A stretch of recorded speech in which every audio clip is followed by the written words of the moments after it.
Hello future MDs! Before you watch this video, make sure that you answered numbers 1 to 30 of Physics NMAT Questionnaire first. Dito kasi sa video na to, sasagutan natin yung numbers 1 to 30. So, mas okay kung nasagutan nyo muna siya bago nyo panoorin tong video.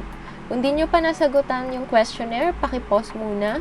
Then, go to the description below to access the link to the Physics NMAT Review Questionnaire. By the way, these physics review questions were compiled by NMAT StudyBuddy. I hope that this would be a great help for your NMAT preparation. If this channel has been a great help for you guys, feel free to share this with your friends who are also planning to take the NMAT. Subscribe na rin kayo if you want. Okay, let's start! An hourglass is placed on a scale with all its sand in the upper chamber. A short time later, the sand begins to fall into the lower chamber. Which of the following best describes the reading on the scale as a function of time before any sand has accumulated in the bottom chamber? So we have here a figure.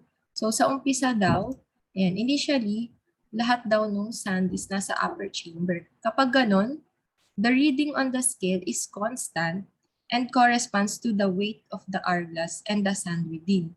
Siyempre, itong hourglass, meron siyang weight. And assuming na at rest yung hourglass, yung mariregister sa scale is yung weight ng hourglass. Kasi yung weight ng hourglass will be equal to the normal force exerted by the scale on the hourglass. So ano ba yung normal force? Pag sinabing normal force, yun yung force that a surface exerts on an object. So bali kung itong hourglass nag-e-exert siya ng force sa scale, yung scale mag-e-exert din siya ng force to the hourglass. And since equal lang sila, yan, mariregister yung weight ng hourglass dun sa scale kasi equal lang sila. Ayan. And then kapag, ayan, sabi dito, the sand begins to fall into the lower chamber. Kapag nag-fall yung sand, syempre nasa air muna siya. Pag nasa air yung sand, sabi dito, falling objects are not supported by a surface. Yan, nakalutang lang siya, walang surface. So as some sand falls, there is no normal force on it. So the scale cannot register its weight.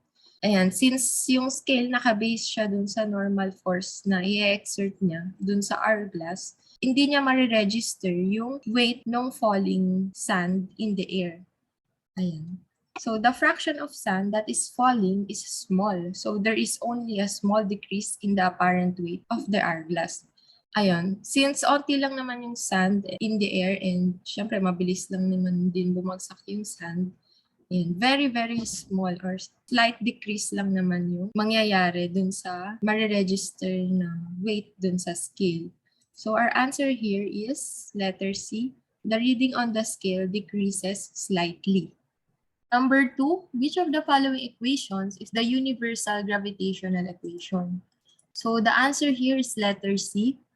Ayan. So, ganito yung formula niya. Gravitational force is equal to the gravitational constant G, which is 6.67 times 10 raised to negative 11 newtons meter squared per kilogram squared.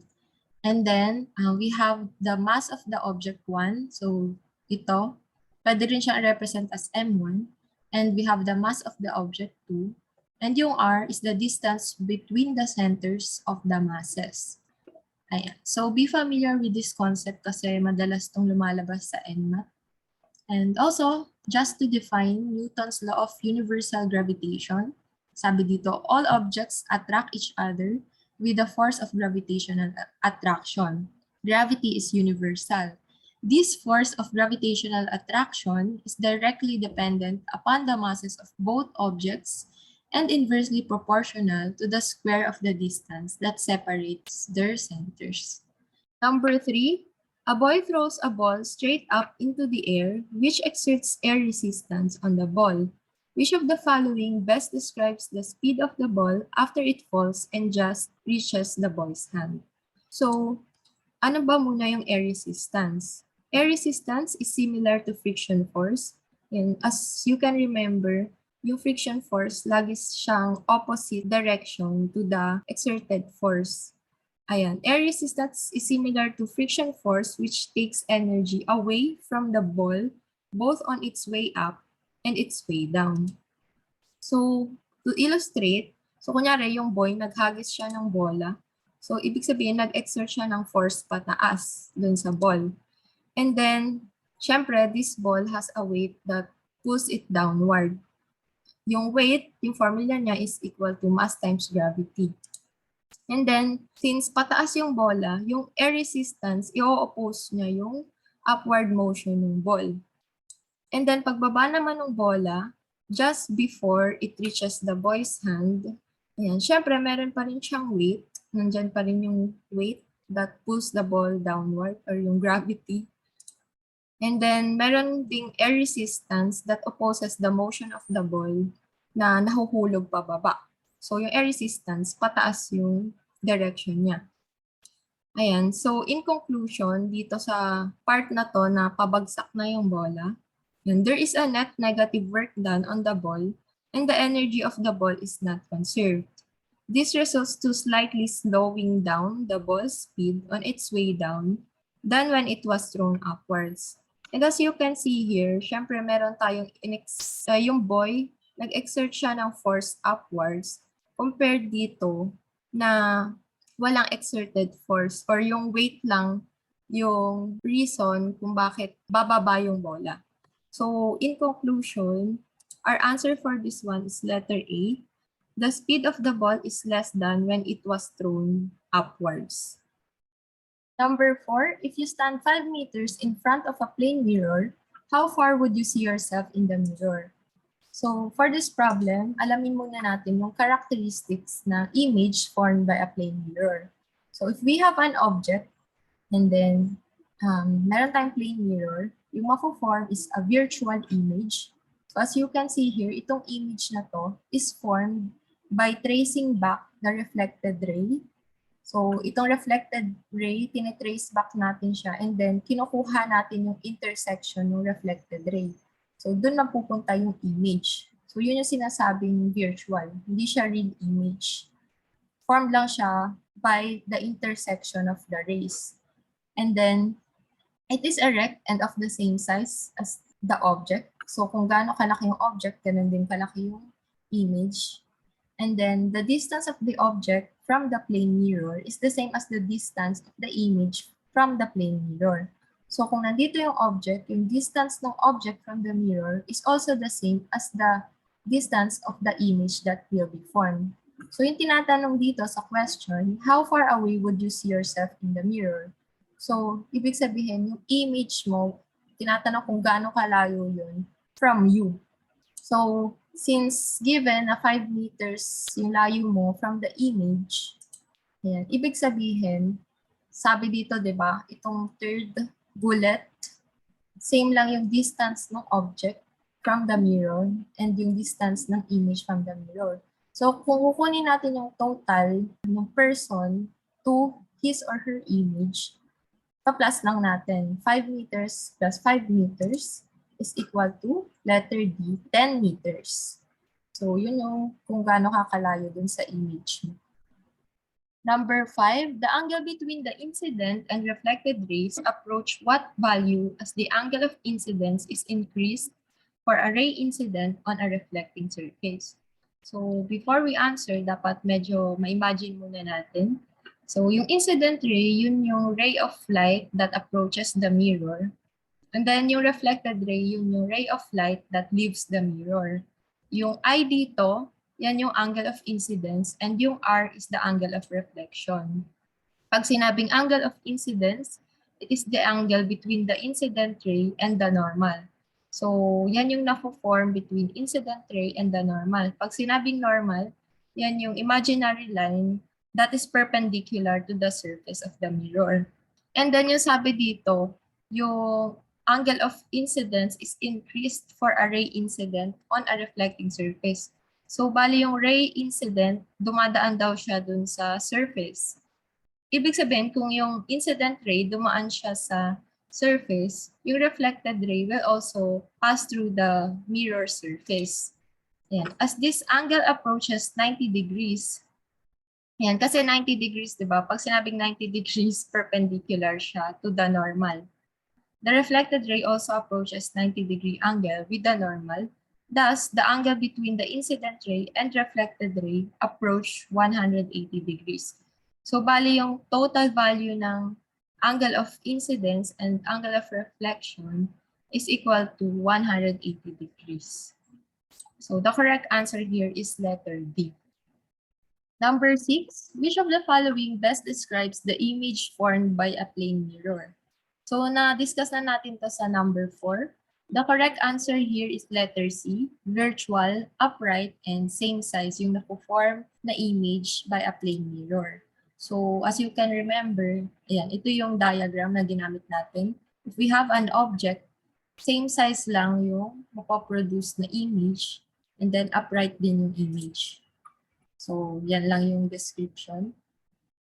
Number 7, at the lowest point of the curve, what is the direction of the normal force of the car? So, lagi nating tandaan, yung normal force is the force that a surface exerts on an object. So, kung itong car, meron siyang weight, so yung weight is also a force, di ba, na pababa. Ibig sabihin, itong surface also exerts an upward force which is called the normal force. So according yun sa Newton's third law, di ba? So ibig sabihin, kung nag-exert ng force yung car dito sa surface, yung surface mag-exert din ng force pataas. In this problem, at the lowest point of the curve, the surface of the curve exerts an upward force to the car which is equivalent to the normal force of the car. So the correct answer here is letter. Ayan, nahuli yung animation. And ganyan yung itsura ng or representation ng normal force, laging perpendicular to the surface. Ayan, letter A yung correct answer, upward. Number 8, a motorcycle is driving over a hill at a constant speed. At the apex of the hill, what is the direction of the acceleration of the motorcycle? So, yung correct answer dito is downward daw yung direction ng acceleration ng motorcycle. Ayan, at the apex of the hill, pag sinabing apex, yun yung highest point. The acceleration of the vehicle points downwards as this points towards the center of the circle. So, for example, meron tayong circle, then we can represent the hill as a semicircle. Ayan, tapos yung apex niya, itong nasa tuktok. Ayan. So, yung acceleration ng motorcycle kapag nasa tuktok na siya is pointing downwards. Ayan. This is due to the, kung maaalala nyo, yung concept ng centripetal force.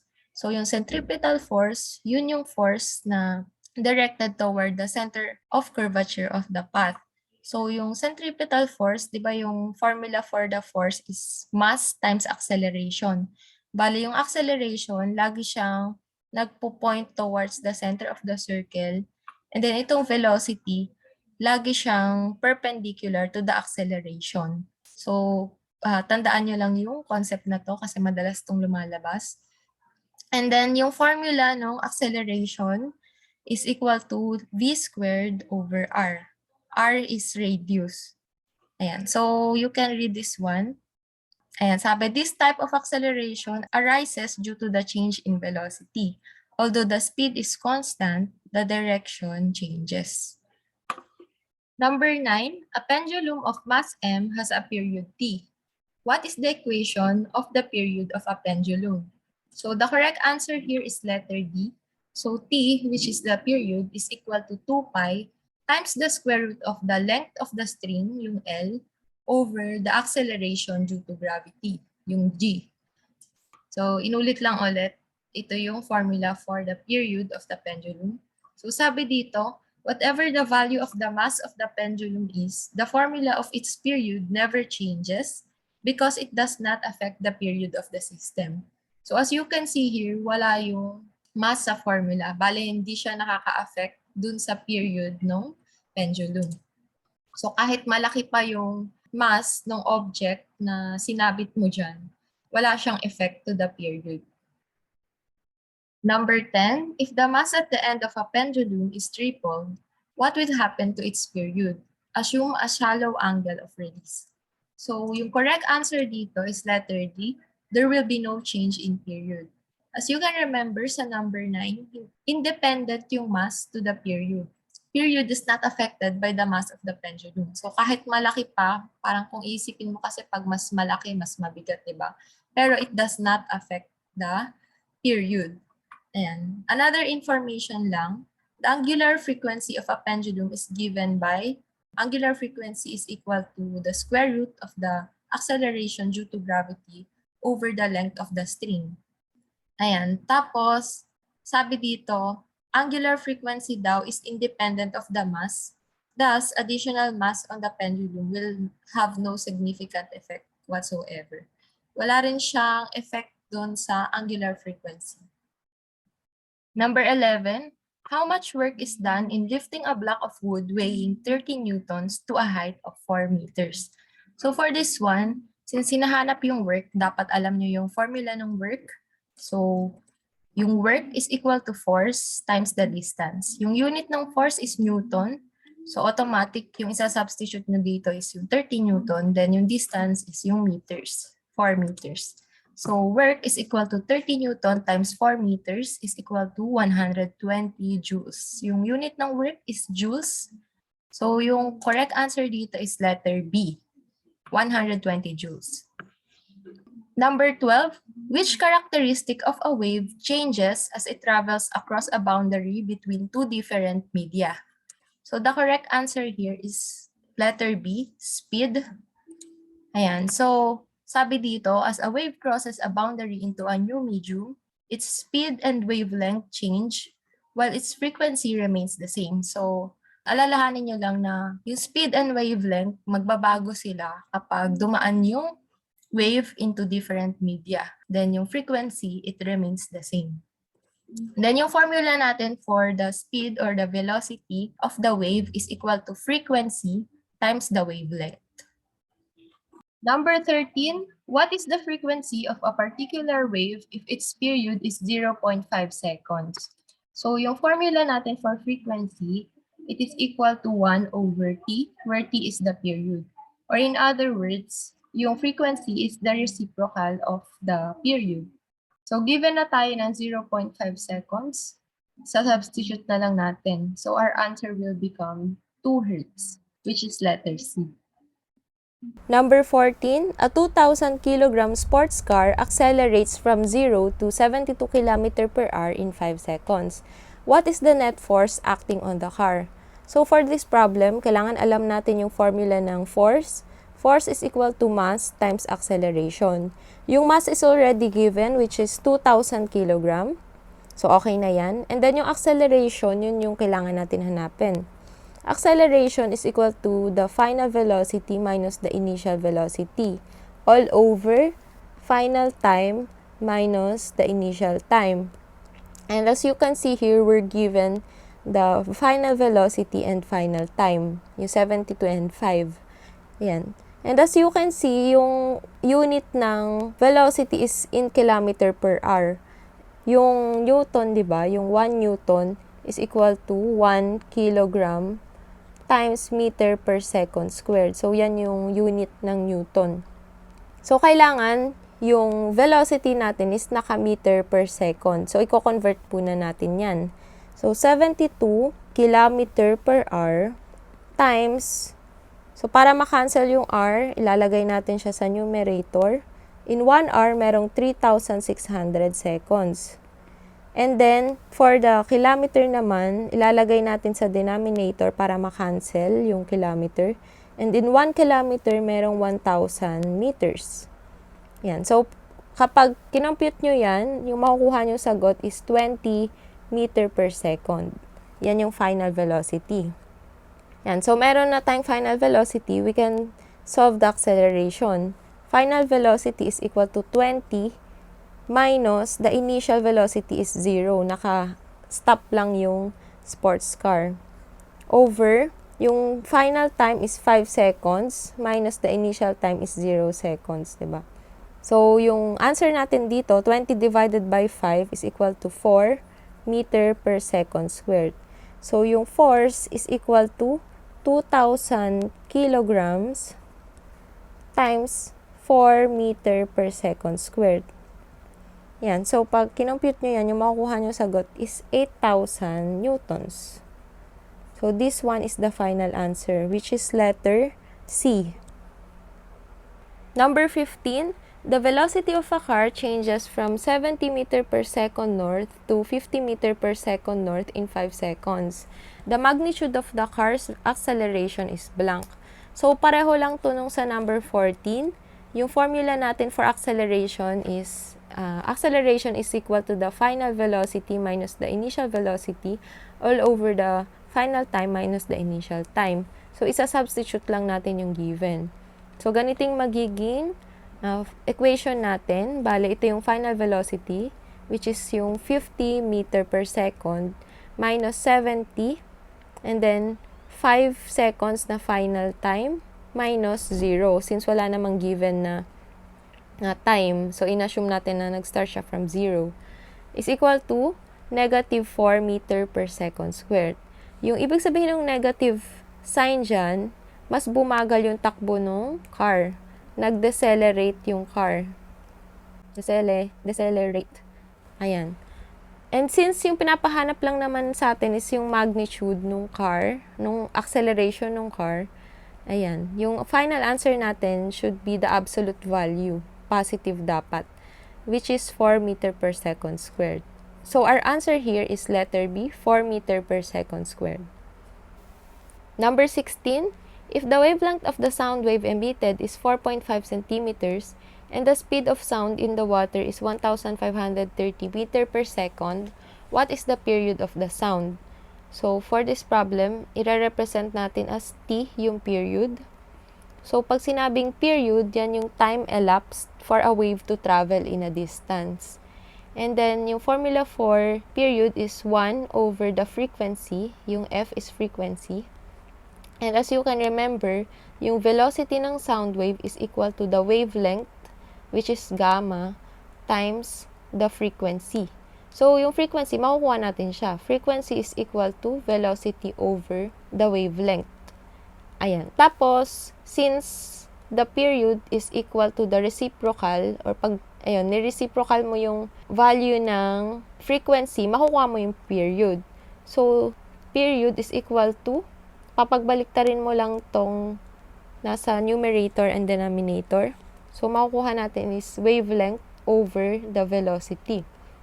So, wavelength is given already, pero naka-centimeter siya. So, kailangan i-convert natin to into meter. So, 4.5 centimeter, and then, sa isang meter, merong 100 centimeter. So, makukuha natin yung meter, makakancel yung centimeter.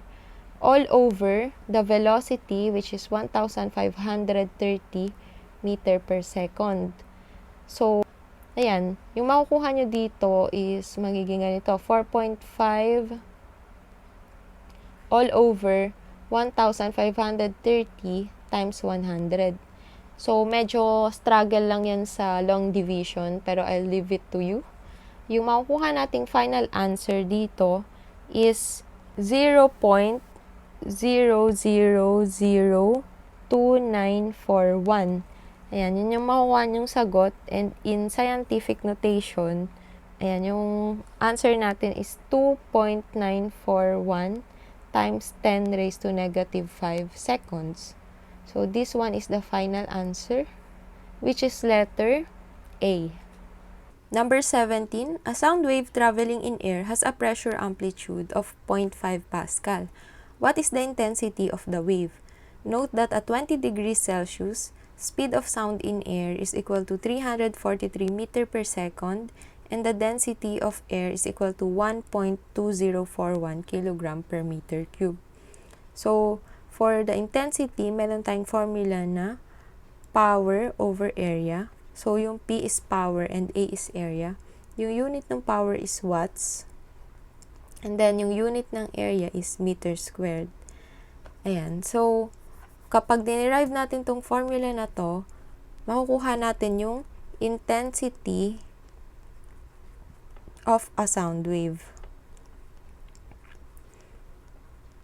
Ayan. So, makukuha natin yung derived formula na I is equal to delta P squared. So, yung delta P stands for the pressure amplitude. So, isusulat ko na lang dito. Delta P pressure amplitude. And then, over 2 times the density times the speed of the sound in the medium. So, density and then speed of sound in the medium. So, given naman tayo ng pressure amplitude, so lagay ko lang dito, pressure amplitude is equal to 0.5 Pascal. And then, yung speed of sound in air is equal to 343 meter per second. Tapos yung density sa medium, which is air, is equal to 1.2041 kilogram per meter cube. So, isa-substitute lang natin yan. I is equal to 0.5 over, squared pala, 0.5 squared over 2 times the density, 1.2041, times the velocity or the speed, 343. So, yung makukuha nating sagot dito is equal to 3.03 times 10 raised to negative 4 watts per meter squared. So, this one is the final answer, which is letter C. Number 18, what is the effective resistance of this DC circuit? So, given tayo ng circuit, tapos meron tayong resistances na given dito, 1 ohm, 2 ohm, 3 ohm. So, yan yung reference natin later. So, as you can recall, yung effective resistance pag series yung circuit is equal to R1 plus R2 plus R3 and so on. So, dito, yung outer part, yung R3, R4, and R5, pwede natin siyang i-represent as R outer, since series circuit naman yan. Ayan. So, R outer is equal to R3. R3 is 1 ohm. Tapos, R4 is 2 ohm, pati yung R5. So, idiretso ko nang isulat 1 ohm plus 2 times 2 ohm. So, yung equal to sa 5 ohms. Ayan. So, yung magiging itsura na ng circuit natin is ganito. Ayan, para lang mas ma-visualize. So, meron pa rin tayong R1, R8, R9, tapos R2, R7, R6, and then R outer. Yan. And then, as you can see, yung R outer, tsaka, yung R6, tsaka yung R outer is parallel to each other. So, yung effective resistance naman, pag parallel yung circuit, is equal to 1 over the summation of the reciprocal. So, 1 over R1 plus 1 over R2 plus 1 over R3. And so on. Gagawin natin yan sa R6 and R outer. Bale, sabihin natin R mid. Itong part na to. Yan, gulo no? R mid is equal to 1 over R6 plus 1 over R outer. So, equal yan sa 1 over R6 ito. So, 3 ohms. 3 ohms plus 1 over yung R outer is 5 ohms. Okay, mali pala yung nasulat dito. Yung R6 pala dapat is 2 ohms. Ito. So, wala dapat tong R6 dyan. So, palitan lang natin. Sorry for that mistake. 1 over 2 ohm. So, ipag-plus muna natin yung denominator para hindi tayo malito. So, 1 half plus 1 over 5. Kailangan same yung denominator nila since, ayan, mag-a-add tayo. So, 5 over 5 times 2 over 2. Para maging same na 10 yung denominator nila. So, meron tayong 10 na denominator. So, 1 times 5 is 5 plus 1 times 2 is 2. So, meron tayong 7. And then, yung R mid equal siya sa reciprocal nung 7 over 10. So, 10 over 7 ohms yung R mid. So, lipat tayo sa kabilang page. R mid is equal to 10 over 7 ohms. Tapos, i-drawing ulit natin para hindi tayo malito. Ayan. R1, R8, R9, Tapos, R2. So, ito na ngayon yung R mid. Tapos, R7. And then, ito naman, yung R2, R mid, and R7 are in series. So, i-add lang natin sila. R mid 2 is equal to, yung R2 is equal to, check natin, R2 is 1 ohm. Tapos, R7, dito siya. So, 3 ohms. So, 1 ohm, 3 ohm, and 10 over 7 ohm. 1 ohm plus 3 ohm plus 10 over 7 ohm. So, pag in-add nyo yan, yung makukuha nyo sagot is 38 over 7 ohms. Yan. So, pwede na natin itong i-represent as R mid 3. Ayan. Yun naman yung next na isosolve natin. R mid 2 pala, sorry. So, meron tayong voltage. So, meron tayong R1, R8, then R9. Tapos, ito, yung effective resistance, i-represent natin R mid 2. Ayan. So, paunti na ng paunti. So, kukunin naman natin, since parallel yung R8 and R mid 2, kunin natin yung R mid 3. Ayan. So, 1 over R8 plus 1 over R mid 2 is equal to 1 over 3 ohms plus 1 over 38 over 7 ohms. Yan, pinakita ko lang, pero pwede nyo nang diretsuhin i-reciprocal. Ito pwede na siyang maging 38, maging 7 pala. 7 over 38. Pwede nyo na agad pagbalik na rin para hindi na kayo mahirapan mag-solve. So, syempre, solve mo muna yung denominator, 1/3 plus 7 over 38. Yung makukuha nyo dito is 59 over 114 ohm. Since i-reciprocal pa, R mid 3 is equal to 114 over 59 ohms. So, wag nyo kalimutan i-reciprocal kasi ayan, mamamali yung sagot nyo pag nakalimutan yung mag-reciprocal. And then, we're left with ganito na yung itsura. Voltage, meron na lang tayong R1, R mid 3, and then R9. Ayan, so yung effective resistance natin, ayan, finally, ayan, 1 ohm. So, R1 kasi, ayan, R1 is 1 ohm, tapos R mid 3 is 114 over 59. Yung R9 is 3 ohms. And so, 1 ohm plus 3 ohm plus 114 over 59 ohms. So, yung effective resistance natin is equal to 350 over 59 ohms. So, hindi ko na pinakita kung paano siya sinasolve. Yan. Pero dapat marunong kayo mag-add ng fractions and mixed numbers. So, yung correct answer dito is letter D. Number 19, what is the total current in amperes flowing in the DC circuit in number 18 given the voltage difference of the battery of 50 volts? So, for this one, yung formula natin for voltage is equal to current times the resistance.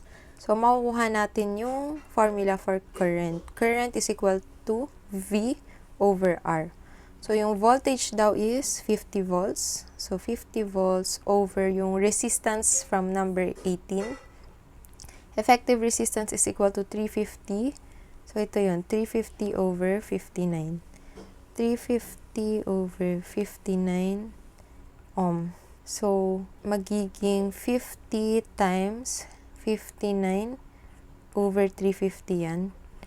Ito, makakancel yung 50, magiging 1. Makakancel yung 350, magiging 7. Yan, kasi 350 divided by 50 is equal to 7, diba? Yan, so magiging 59 over 7 ampere yung sagot. So, saan yan? Usually, pag sa NMAT naman, since wala kayong calculator, yung ibibigay na choices doon is usually naka-fraction or basta di nyo kailangan sobrang mag-solve ng long division. Pero dito, ito almost equal to sa 8.43 ampere. And sa choices kasi natin naka-decimal. Yan, which is letter A. For problems 20 and 21, a person kicks a ball above a 30-meter high building with an initial velocity of 35 meter per second at an angle 45 degrees from the horizontal. Number 20, find the time at the maximum height of the ball. So, for this one, gagamitin natin yung projectile equation and yung concept ng velocity. So, meron tayong V0, tapos 45 degree na angle. So, dito, meron tayong tinatawag na horizontal component ng velocity, which is V0 x, tsaka yung vertical component ng velocity na V0 y. And then, at the peak of the trajectory, yung vertical component or Vy is equal to 0 na lang. Ayan, syempre hindi na paakyat yung bola. Ayan, pababa na siya at the peak. And, pero meron pa rin tayong horizontal component na V sub x. Ayan, so, ito yung important concept. Lagi niyong tandaan, Vy is equal to 0 at maximum height. Magagamit kasi natin to sa pag-solve ng time at the peak or at the maximum height of the ball. Ayan. So, yung formula natin for Vy is equal to V0 y minus acceleration due to gravity times time. Yung V0 y equal yan sa V0 sine 45 degrees. Ayan, ito. Bale, so, SOH, opposite over the hypotenuse. So, Vy is 0, and then V0 sine 45, bale, 35 sine 45 degrees minus gravity na 10 times time. Yan yung hinahanap natin. So, solve the equation.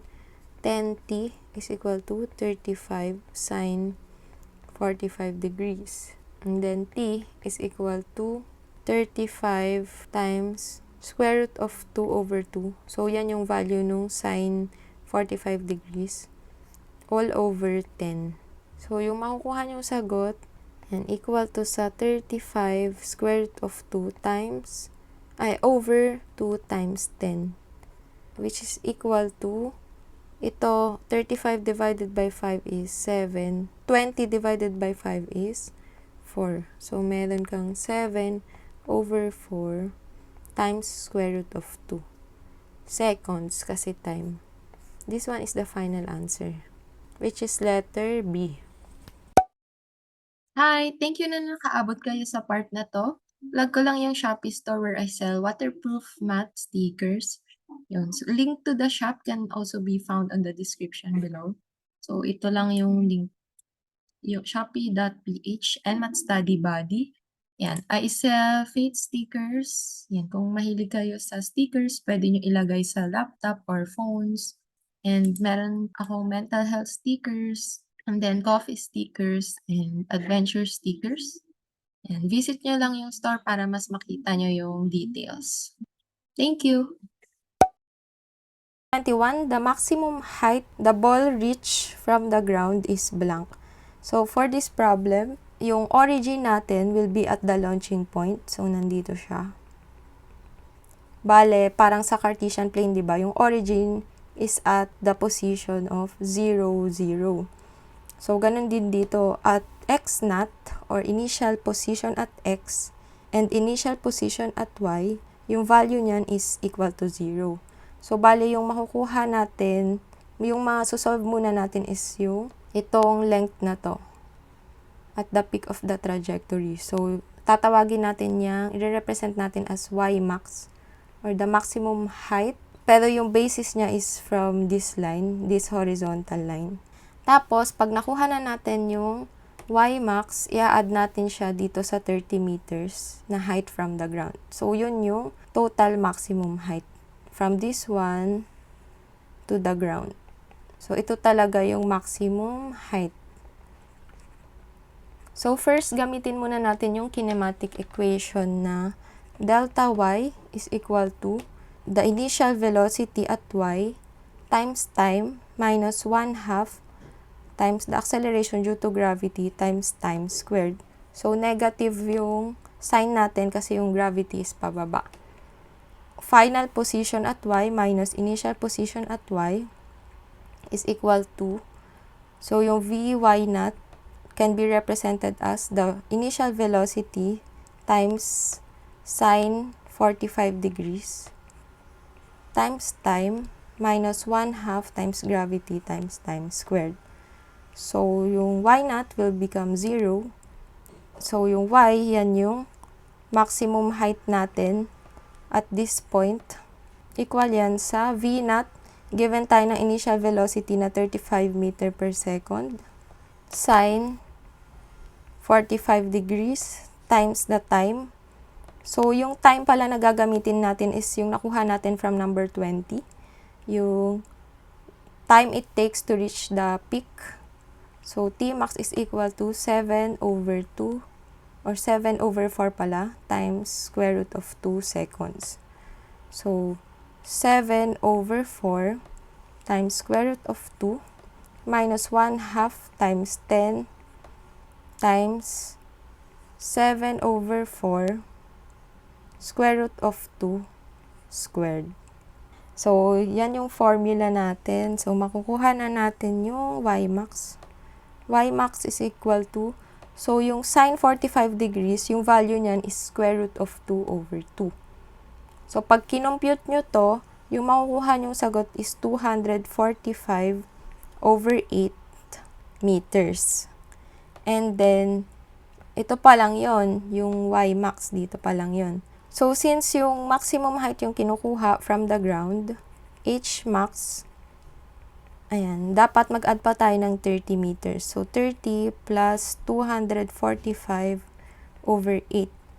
So, since yung choices natin are in improper fractions, gagawin lang natin tong answer natin dito na improper fraction. So, i-multiply natin yung 8 sa 30. 8 times 30 is 240.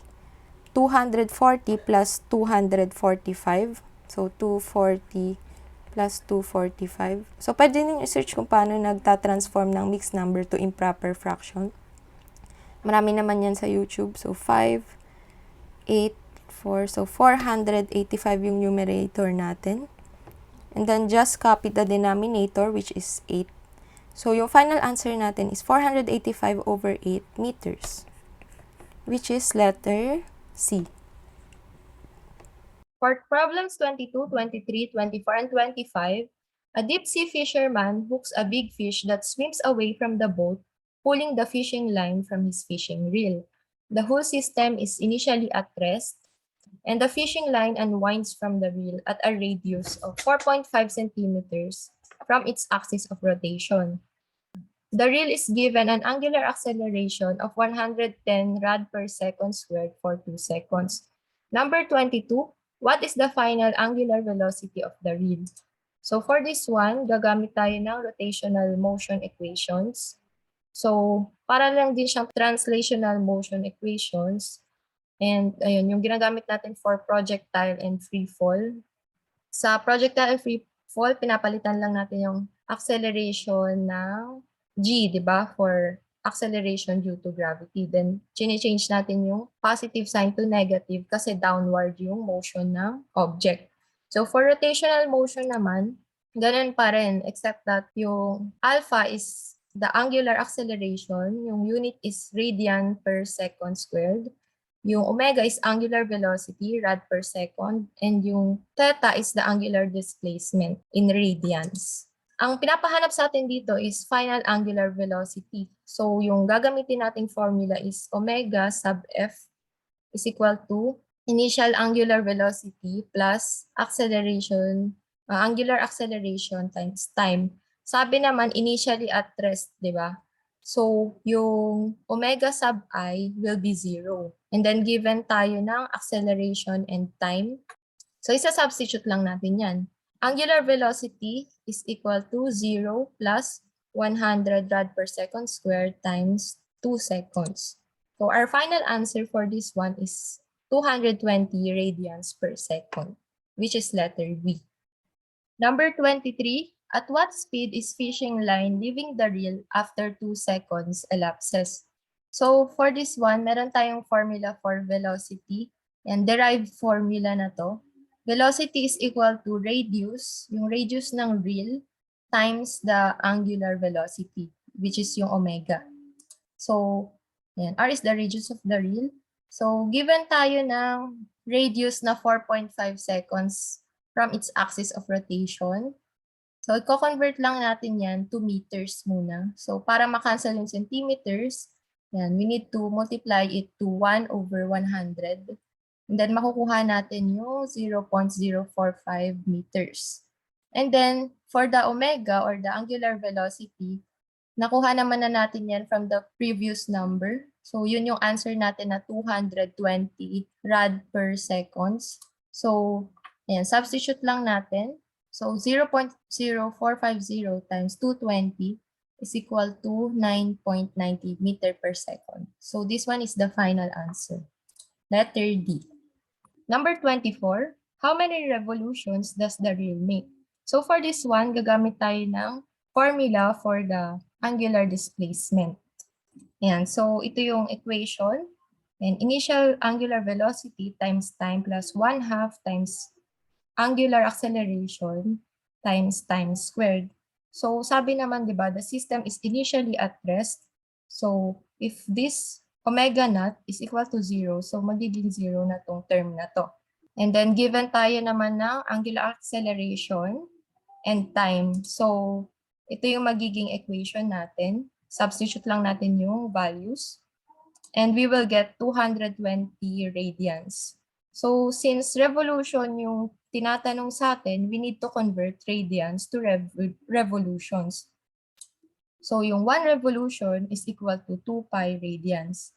Para makancel yung radians dito, and we need to multiply it to 1 revolution per 2 pi radians.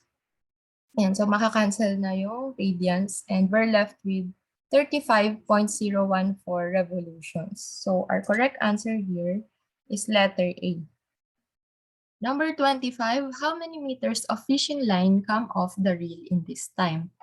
For this one, gagamitin natin yung formula for arc length. So given na meron tayong circle, yung R is the radius and theta is the central angle, or in this case, yun yung angular displacement. Tapos yung S, yun yung arc length. Yan. So, given tayo dito ng 4.5 cm na radius, ko-convert natin yan sa meters, magiging 0.045 meters. And then for the angular displacement, nakuha na natin yan kanina from number 24. So, yung sagot natin dito is 220 radians. Yan yung gagamitin natin. Substituting the values, makukuha natin yung 9.90 meters, which is letter C. Number 26, two particles A and B collide in a totally inelastic collision. If the velocity of A is equal to 6i hat and 8j hat meter per second, and the velocity of B is equal to 2i hat plus ji hat meter per second, and the mass of A is equal to 3 times the mass of B, what is the common velocity after collision? So, aralin muna natin yung concept behind inelastic collision. Pag sinabing inelastic collision, it is a type of collision that takes place between two objects in which some energy is lost. In the case of inelastic collision, yung momentum nako-conserve pero yung kinetic energy hindi nako-conserve. So, tandaan nyo yung concept na yun. Sabi dito, most of the collisions in daily life are inelastic in nature. Dito sa figure na to, meron tayong red ball and green ball. Kapag nag-collide sila, as you can see here, yung mass nung red ball, sumama siya dun sa green ball. Ibig sabihin nun, yung hindi siya nakapag-bounce back because some of the energy or kinetic energy was transformed into potential energy. So, ito yung real-life examples ng inelastic collision. The ball is dropped from a certain height and it is unable to rise to its original height. And then, when a soft mud ball is thrown against the wall, it will stick to the wall. The accident of two vehicles. And then, kapag yung car bumangga siya sa tree, So, yun yung examples ng inelastic collision. So, punta naman tayo sa computation part ng number 26. Pinapahanap sa atin is the common velocity after the collision. So, dito sa formula natin, meron tayong quantity m sub a plus m sub b times the common velocity is equal to mass nung a times velocity nung a plus the mass of b times the velocity of b. So, as you can see, conserved lang yung momentum. Mass times the velocity is equal to momentum. So, ilalagay ko lang dito sa figure yung momentum nila para makita nyo. So, mass nung A times velocity of A, mass nung B, velocity nung B. And then, afterwards, equal yan sa mass nung A plus mass nung B times the velocity or the common velocity. Yan, kasi nagsama na yung masses nila and may isa na silang velocity. And as you can see, gumagamit tayo ng I hat and J hat. So, ano ba yun? Pag sinabing I hat and J hat, tsaka yung K hat, these are vector components. So, kasi di ba meron tayong vector quantities and one of the vector quantities is the velocity. So, yung velocity, so for example, yung VA, meron siyang 6I hat and 8J hat. So, yung 6 is yung magnitude. And then, yung I hat, yung direction. Yan yung vector component. And yung I hat, yung positive x direction ng velocity. So, kung meron tayong y direction, x, and z, bale yung I hat, yan yung unit vector na papunta sa positive x direction. Yan. So, positive x direction. And then, yung j hat, yan naman yung papunta sa positive y direction. And yung k hat, yan yung papunta sa positive z direction. Yan. Pwede rin silang mag-negative. As you can see here dito sa velocity b. So, yun lang. I-substitute na natin yung values. So, velocity, common velocity is equal to m sub a v sub a plus m sub b times v sub b all over mass nung a plus mass nung b. So, yung mass nung a is equal to 3 times nung mass nung b times the velocity of a, 6i hat plus 8j hat plus m sub b times the velocity of b, negative 2i hat plus 6j hat. All over, mass nung A is 3 times nung mass nung B plus mass nung B. Yan. As you can see, yung mass nung B, M sub B, both of them are in numerator and denominator. So, pag ganun, and sa lahat ng terms, nandyan sila. So, pwede nyo silang i-cancel. Yan. Tapos, yung M sub B, meron niyang coefficient na 1. Baka lang makalimutan nating i-add. Tapos, pwede nyo na i-distribute. 3 times 6 is 18i hat plus 8 times 3, 24j hat minus 2 times I hat plus 6j hat all over. So, 3 plus 1 is equal to 4. Ayan. Tapos, pwede nyo lang i-add yung magnitude ng parehong direction. Bawal yung i-add yung I hat tsaka j hat syempre. So, 18 plus negative 2i. So, 18 minus 2 is 16i hat. Tapos, 24j hat plus 6j hat is equal to 30j hat. All over 4. So, yung makukuha nating sagot dito is 4i hat plus 7.5j hat. This one is the final answer, letter A. Number 27, how large would a balloon filled with helium need to be in order to lift a 100 kilogram man? The density of helium is equal to 0.164 kilogram per meter cube. The density of air is equal to 1.29 kilogram per meter cube. The mass of the balloon is negligible. So, for this one, para ma-lift yung man, kailangan yung, sabi dito, the minimum size of the balloon will exert a buoyant force exactly equal to the gravitational force. So, pag sinabing buoyant force, yan yung upward force that a fluid exerts on an object. So, kung kunyari, meron kang balloon dyan na nakalutang, yung tinitake up na space ng balloon, yan yung tinatawag na volume. And then, merong buoyant force na mag-e-exert ng upward force to the object. Kaya lulutang yung balloon and yung man. So, for this one, meron tayong formula na weight is equal to the buoyant force. Kailangan mag-equal sila para lumutang yung man and yung balloon. And as you can see, yung mass is equal to the density times the volume. Yan, naglagay na lang ako ng drawing dito. So, kung yung density is equal to mass over volume, mass is equal to density times volume. And since yung gravity is nasa both left and right side, pwede natin siyang i-cancel. So, may iwan na lang natin, sa atin is mass is equal to density times volume. So, meron tayong mass nung man, meron din tayong mass nung helium. Itong mass ng helium, yan yung helium na nasa loob ng balloon. Hindi yan yung mismong goma ng balloon. Kasi sabi dito, the mass of the balloon is negligible daw. So, hindi na natin yung isasama. Equal yan sa density ng air. Yan yung fluid na nag-e-exert ng upward force sa balloon times the volume or yung space na tinitake up ng balloon in the air habang nasa air siya. Okay, so given tayo ng mass ng man na 100 kg. So, substitute lang natin 100 kg plus. So, itong mass ng helium, yung formula niyan is density ng helium times the volume ng balloon. Yung volume kasi yung hinahanap natin, di ba? Yan, sabi, how large would a balloon be? So, yung density ng helium is equal to 0.164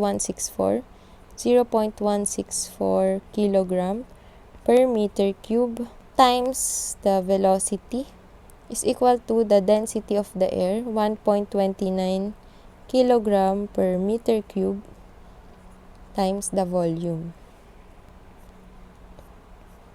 Yan. So, pwede na nating ipagsama tong terms na to since pareho silang merong volume na variable. So, ililipat ko na lang sila dito sa left side. Bale, yung formula natin magiging 1.29 V minus 0.164 V is equal to 100 kg. And then, i-factor out natin yung V. So, V times 1.29 minus 0.164 is equal to 100. Tapos, V, or the volume, is equal to 100 over 1.29 minus 0.164. So, kapag sinolve nyo yan, yung makukuha nyo sagot is equal to 88.8 meter cube. So, this one is the final answer. Sa choice, letter C siya. For numbers 28, 29, and 30, a spring is used to stop a box weighing 100 kg sliding on a horizontal surface. The spring has a spring constant K is equal to 30 kN per meter and is initially in equilibrium state. In position A, the box is moving to the right, so to the right daw yung box, with a velocity of 3.0 meter per second. So, papunta siya dun sa spring. The compression of the spring when the crate is instantaneously at rest, dito sa position na to, is 150 mm. Number 28, what is the work done by the spring as the box is brought to a stop? So, for this problem, meron tayong formula for the work of the spring. Equal yan sa 1/2 times K or yung spring constant, K times X squared. Yung X is the displacement of the spring due to the compression. So, lahat naman yan given na. Yung K is equal to 30 kN per meter. Convert lang natin to Newton. So, sa 1 kN, merong 1,000 Newton. So, makakancel yung kilonewton, magiging 30,000 Newton per meter. Tapos, yung displacement due to the compression ng spring is equal to 150. Ito, given na siya. 150 millimeter. Convert lang natin sa meter. So, sa isang meter, merong 1,000 millimeter. So, pag dinivide natin, 150 divided by 1,000, move lang natin yung decimal point ng 150 to the left ng 3 beses kasi 3 yung zeros. So, 1, 2, 3. Meron tayong 0.150 meters. And then, makukuha na natin yung work ng spring. 1/2 times 30,000 times 0.150. Yung answer na makukuha natin, and magiging 15K na lang to. Maka-cancel yung 2. 30 divided by 2 is 15, diba? Tapos, yung square pala dito, huwag niyong kalimutan. Muntik ko na makalimutan. So, yung work ng spring is equal to, pag kinompute nyo yan, manually multiply nyo na lang. Yung makukuha nyo sagot is 337.5 joules, which is letter B. Number 29, determine the coefficient of friction between the box and the surface. So, para mas madali nating maintindihan, let's draw the free body diagram. So, kung meron tayong box and nagmo-move siya to the right, may velocity siya na 3.0 meter per second, ibig sabihin yung frictional force is towards the left or opposite direction. And then, since syempre magta-travel siya from A to B, and then mag-e-exert ng force yung spring. So, itong arrow na to, yan yung representation for the force na in-exert ng spring. Yan. So, ganyan yung free body diagram natin. So, frictional force plus the force due to the spring is equal to the net force. And then, yung work, di ba, is equal to force times displacement.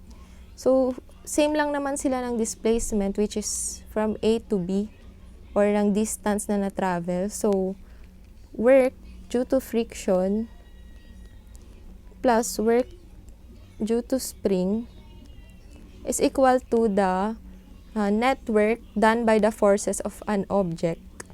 Ayan. So, yung net work ng system na to is equal to the change in kinetic energy. So, yun ay 1/2 mass times velocity squared. So, yun yung concept pa. Sabi dito, the net work done by the forces on an object equals the change in its kinetic energy. Kaya meron tayong 1/2 mv squared.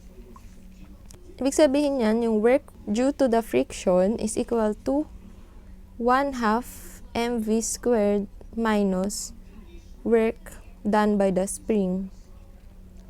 And since nakuha naman na natin yung work done by the spring from number 28, pwede na natin gamitin yung value nun. So, work due to friction is equal to 1/2 times 100 kilogram times the velocity, which is 3.0 meter per second squared minus yung nakuha nating value na 337.5 joules. So, kapag kinompute nyo yan, yung makukuha nyong work done by the friction is 112.5 joules. Yan. So, ang pinapakuha sa atin dito is yung coefficient of friction. So, dapat alam nyo yung formula for that. So, para makita natin yung solution, dito ko na lang sa left side ilalagay. Meron tayong formula na force is equal to coefficient of friction, ito yon yung mu, times the normal force, or N. And then, as you can remember, yung work is equal to force times the distance, di ba? So, work is equal to coefficient of friction times normal force times the displacement or the distance traveled. Yan. So, para makuha natin yung coefficient of friction na mu, i-isolate lang natin. Mu is equal to work done by the friction all over normal force times the distance traveled. So, nakuha na natin yung work done by the friction, which is 112.5 joules. So, 112.5 joules over, so yung normal force, kung iisipin nyo, yung vertical forces na nag-a-act dito sa box, yan, yung normal force, equal lang siya dun sa weight na meron yung box. So, kung meron tong weight yung box, yung weight is equal to the normal force. So, mass times gravity is equal to the normal force. Kasi yun lang naman, wala namang ibang vertical forces na nag-a-act dun sa box. So, mass times gravity. So, yung mass is equal to 100 kilogram times the gravity, which is 9.8 meter per second squared. Then, wait lang, burahin ko lang yung nandito para may space pa tayo. And then, yung displacement is equal to 600 plus 120 millimeters. So, 600 millimeters plus 120 millimeters. Pero, we need to convert that to meters kasi naka-meter yung unit sa gravity. So, sa isang meter, meron tayong 1,000 millimeters. Yan. So, maka-cancel na yung millimeter dito and maka-convert na siya into meter. And then, pag kinompute nyo yan, yung coefficient of friction na makukuha nyo is equal to 0.1594, which is letter A. Number 30, what is the velocity of the box as it passes position A again after rebounding of the spring? So, take note, after rebounding of the spring. Siyempre, nag-travel yung box papunta sa spring, then, siyempre, nag-exert ng force yung spring. So, babalik yung box dito sa position A. So, yung pinapahanap sa atin is yung velocity dyan sa position A. So, for this one, isipin muna natin ulit yung free body diagram. Yung force na in-exert ng spring, ganyan yung direction to the left. And then, since papunta na sa left yung box, ibig sabihin, yung frictional force papunta naman sa right or sa opposite direction. Ayan, so yung formula for work is equal to force times distance, diba?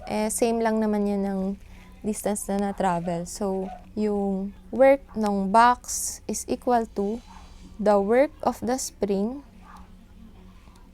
minus the work due to the friction.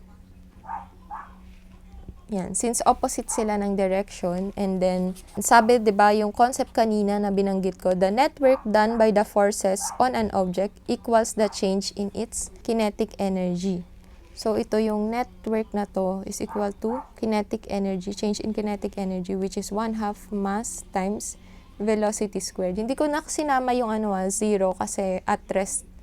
Ayan. So, meron pa dapat, kung change in kinetic energy, ibig sabihin, yung final kinetic energy minus the initial kinetic energy. Yung initial kinetic energy naman is 0 lang din kasi galing siya dito. Velocity is equal to 0. So, magiging 0 lang yung initial kinetic energy. So, yung formula natin, yan, yung 1/2 mv squared, yung velocity ng box, is equal to 1/2 times, syempre, yung mass ng box, 100 kg, times yung velocity squared ng box. So, yan yung hinahanap natin, velocity of the box, is equal to, nakuha na natin yung work ng spring, di ba kanina? So, 337.5 joules minus yung work due to the friction is equal to, nakuha na natin yun kanina na binura ko lang, which is 112.5 joules. 112.5. Yan. So, pwede na natin i-isolate yung V squared. So, V squared is equal to 337.5 minus 112.5 over 1/2 times 100 is equal to 50, diba? So, 337.5 minus 112.5 is equal to 225 over 50. And yung V, yan, kailangan pa natin kunin yung square root para makuha yung V. So, yung square root ng 225 over 50, which is equal to, since wala kayong calculator, pwede nyo i-factor. So, 25 times 9, di ba? Yung 225. All over 25 times 2, which is yung equal sa 50. So, makakancel yung 25 and you're left with square root of 9 over 2. Or, yung square root of 9 kasi equal yan sa 3 over square root of 2. So, usually naman ganyan yung mga choices na binibigay sa NMAT since walang calculator. And di sila nagbibigay nung sobrang hirap na computein katulad nung mga may decimal numbers. Pero practice na lang kayo mag long division and gamitin yung square root or mag-factor. Yan. So ito equal yan sa, in decimal places naman, 2.12 meter per second. So ito yung final answer natin, which is letter D.